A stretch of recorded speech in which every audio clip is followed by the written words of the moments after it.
बहुत समय पहले की बात है जब एक गांव में हेनरी नाम का एक गरीब व्यापारी अपनी पत्नी और एक बेटे के साथ एक छोटी सी झोपड़ी में रहता था। वो हर रोज सुबह बाजार में जाता और अपना व्यापार खत्म कर रात को लौट आता। सारे गांव के लोग उसे एक मेहनती इंसान मानते थे। एक दिन जब हेनरी बाजार में व्यापार कर रहा था, तब वो एक जौहरी के पास जाता है और क्यों भाई, कैसा चल रहा है धंधा?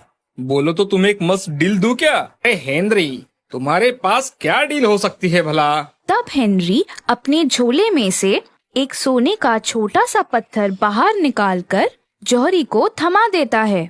क्यों भाई, तुम्हारे घर के कुएं में सोना निकल रहा है क्या? ये तुम कहाँ से लाए? अरे तुम इधर उधर की फिजूल बातें मत करो और मुझे इसका कितना दाम दोगे ये जल्दी बताओ। एक गरीब व्यापारी के पास भला इतना कीमती सोने का पत्थर ये कहाँ से आ गया? खैर, मुझे क्या। सुनो, कल अपनी बेटी का जन्मदिन है। मैं सोच रही थी उसके लिए कुछ अच्छा स्वादिष्ट खाना बनाऊं जो उसको पसंद आएगा। अगर आप मुझे थोड़े पैसे दे देते तो मैं खाने की कुछ सामग्री खरीद के ले आती। क्यों ना हम पूरे गांव को बुलाकर उन्हें दावत दे। आखिर हमारे बेटे का जन्मदिन है, धूमधाम से मनाएंगे। ये लो पैसे। इतने पैसे आपके पास कैसे आए? कहीं आपने चोरी तो नहीं की ना? अरे ये क्या, तुम कुछ भी सोचती हो। कुछ दिनों से मेरे व्यापार में काफी मुनाफा हो रहा है। लोग आजकल अच्छी रकम दे रहे हैं। अब तो हमारी गरीबी के दिन गए, समझी? अगले दिन गांव वाले हेनरी के घर दावत का खाना खाने आते हैं। हेनरी के घर की दावत देखकर लोग आपस में बात करने लगते हैं। एक गांव वाला हेनरी से आकर पूछता है, ये दावत तो बहुत ही लाजवाब है। तुम्हारी कोई लॉटरी लगी है क्या, जो इतने पैसे घर में आने लगे हैं? अरे भाई, कोई लॉटरी वॉटरी नहीं लगी है। व्यापार में अच्छा मुनाफा हो रहा है, बस, और कोई बात नहीं। ये हेनरी जरूर कुछ छिपा रहा है। आखिर मैं भी तो एक व्यापारी हूँ। इसने ऐसी क्या सोने की खदान ढूंढ ली जो मुझे नहीं मिली? जरूर दाल में कुछ काला है। नहीं नहीं, मुझे तो लगता है कि पूरी दाल ही काली है। अगले दिन से जेम्स हेनरी पर नजर रखने लगा। घर से बाजार तक हेनरी पर नजर रखे जेम्स उसका पीछा करने लगा। एक दिन रात को जब हेनरी बाजार से अपने घर वापस जा रहा था, तभी वो घर के पीछे के दरवाजे की तरफ जाता है और आसपास देखता है कि कोई उसे देख नहीं रहा हो। पर जेम्स छुपकर ये सब दूर से देख रहा था। ये हेनरी इतनी रात को यहाँ इस कुएं के पास क्या कर रहा है? तभी हेनरी एक खाली झोली लेकर कुएं के अंदर जाता है। थोड़ी देर बाद सोने से भरी झोली वो बाहर लेकर आता है। मुझे पता था हेनरी जरूर कुछ राज छिपा रहा है।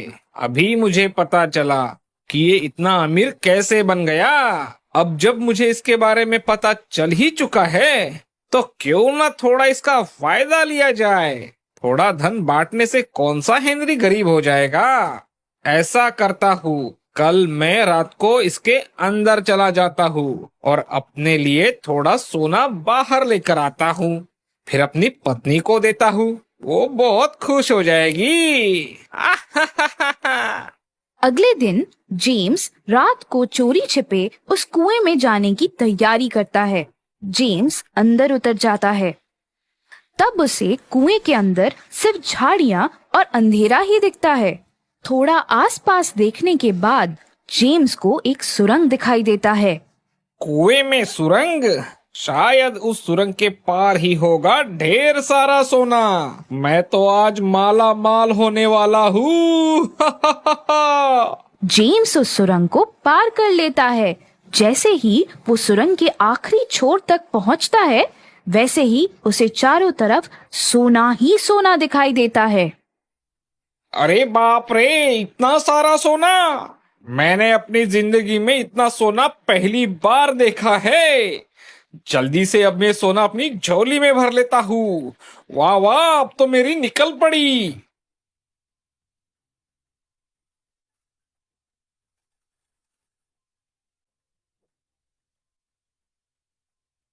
अरे वाह वाह, ये तो आपने बहुत ही बढ़िया खबर सुनाई है। कल ही जौहरी से इसका भाव करा कर लाती हूँ। जेम्स की पत्नी जौहरी के पास जाती है और उसे उस सोने के बदले बहुत अच्छी रकम मिलती है। हर रोज रात को जेम्स हेनरी के कुएं में जाता और झोली भरकर सोना अपने साथ घर लेके आता। देखो तो, मैंने अपने लिए कितनी सारी नई साड़ियाँ खरीद ली है और ये जेवर सब मेरे हैं, मेरे। क्यों ना आज इनसे कहकर थोड़ा ज्यादा सोना लेके आने को बोलती हूँ। रोज रोज कितनी बारी हेनरी के कुएं से चोरी छिपे सोना लाएंगे। अगर एक साथ ही ढेर सारा सोना लेकर आएंगे तो कई महीने तक कुएं में जाने की जरूरत ही नहीं होगी। हाँ, यही सही रहेगा। सुनो, आज रात आप ढेर सारे झोले लेकर जाओ और मेरे लिए बहुत सारा सोना लेकर आओ। एक साथ ही अगर ढेर सारा सोना घर पर आएगा तो आपको हर रात कुएं में जाने की जरूरत नहीं होगी। हाँ, बात तो तुम बिल्कुल सही कह रही हो। मैं आज रात को ही ढेर सारा सोना लेकर आता हूँ। जेम्स कुएं में जाता है और सोना निकालना शुरू करता है। जैसे ही वो एक जगह से बहुत सारा सोना निकालने जाता है, वैसे ही उस कुएं की दीवार कमजोर होने लगती है। अरे ये क्या हो रहा है? कुएं की दीवार में दरार आ रही है। मुझे जल्दी यहाँ से निकलना होगा, वरना मैं इसी कुएं में फंस जाऊंगा। पर जाने से पहले थोड़ा और सोना लेता हूँ।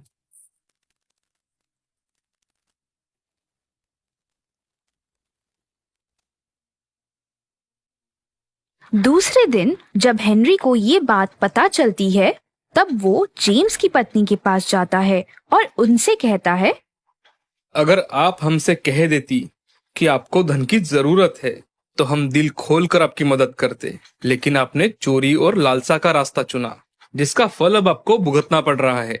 लालच एक ऐसा दानव है जिसे कभी संतुष्ट नहीं किया जा सकता। उसके लिए कुछ भी पर्याप्त नहीं है।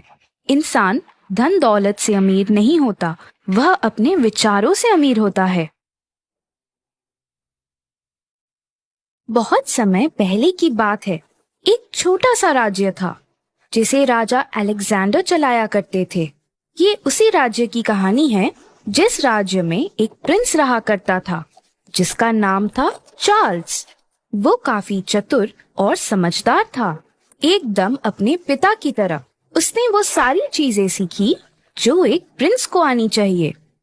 प्रिंस होने के साथ साथ वो एक अच्छा इंसान भी था। चार्ल्स अपने पिताजी की राजगद्दी को संभाले हुए देख काफी प्रसन्न हुआ करता था। ये बात राजा ने गौर की और राजा को समझ आ गया कि यही सही वक्त है प्रिंस को शाही तलवार से रूबरू करवाने का। राजा अपने भाई एल्बर्ट से कहते हैं, मुझे लगता है चार्ल्स बड़ा हो रहा है, यही सही वक्त है। प्रिंस को अब शाही तलवार सौंप देनी चाहिए। एल्बर्ट अपने भाई से जलता था क्योंकि राजा और चार्ल्स को सब पसंद करते थे।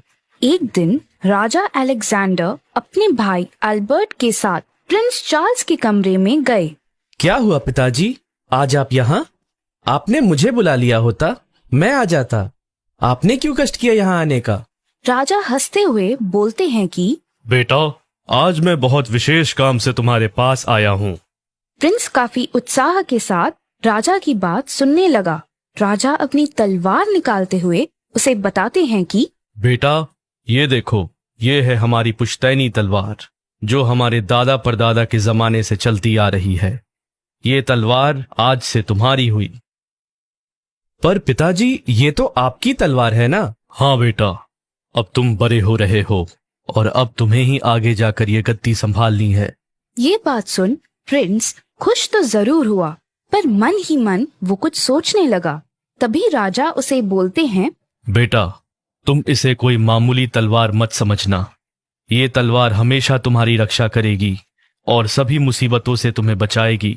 और राजा ने तलवार प्रिंस को सौंप दी।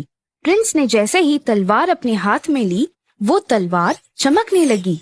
पिताजी, ये तलवार लेकर मैं एक योद्धा से कम महसूस नहीं कर रहा हूँ। ये मुझे काफी अलग शक्तियों का अनुभव दे रही है। तुम इसे अपने से कभी दूर मत करना, चाहे कुछ भी हो जाए। तुम इसे अपने से कभी दूर मत जाने देना। हाँ पिताजी, मैं हमेशा ध्यान रखूंगा। और राजा वहाँ से चले जाते हैं और एल्बर्ट ये सब देखता है। मैं ये होने नहीं दूंगा। मैं ये तलवार अपने बेटे स्टीवन का होते हुए देखना चाहता हूँ। बस एक बार ये तलवार मेरे हाथ लग जाए, बाकी चीजें तो अपने आप मेरी हो ही जाएगी।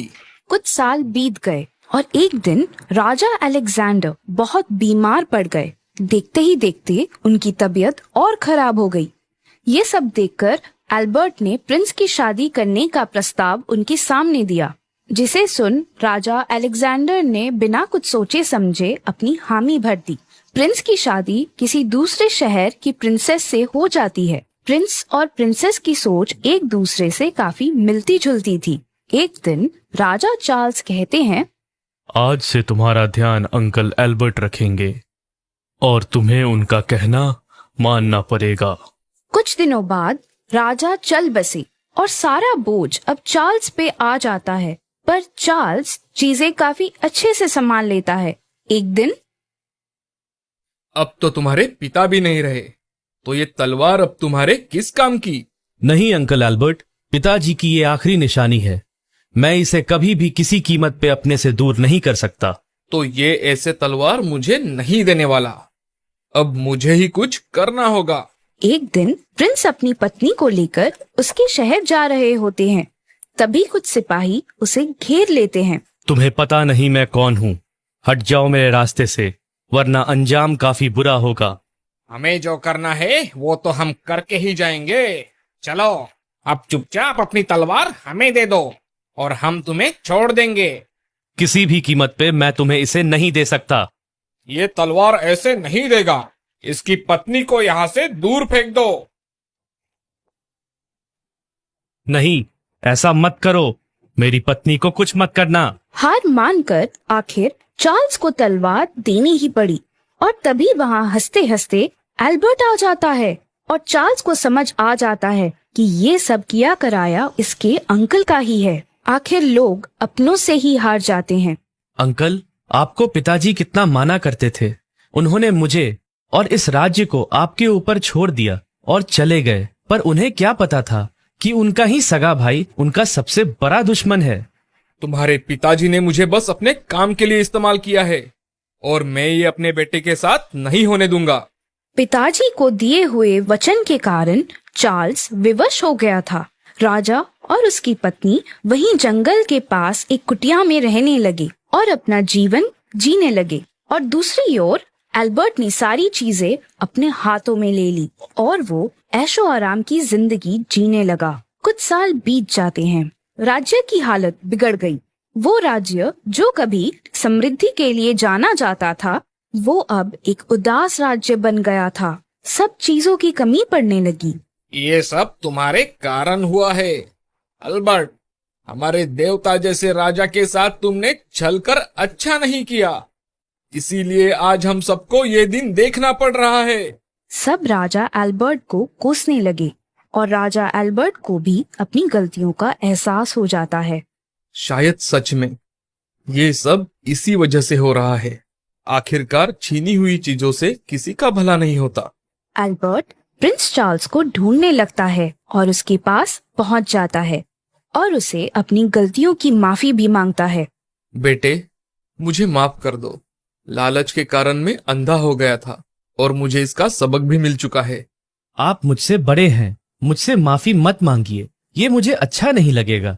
मुझे तो बस इस बात की खुशी है कि आपको अपनी गलती का एहसास हो गया और मैं इसी में खुश हूँ। एल्बर्ट वो शाही तलवार चार्ल्स को वापस करने का वादा करता है। जैसे ही चार्ल्स अपने महल में जाकर अपनी तलवार अपने हाथों में लेता है, वैसे ही शाही तलवार पहले की तरह चमकने लगी और देखते ही देखते सब पहले की तरह ठीक हो गया और सब खुशी से रहने लगे। इस कहानी से हमें ये सीख मिलती है कि लालच हमेशा एक बुरी बला है।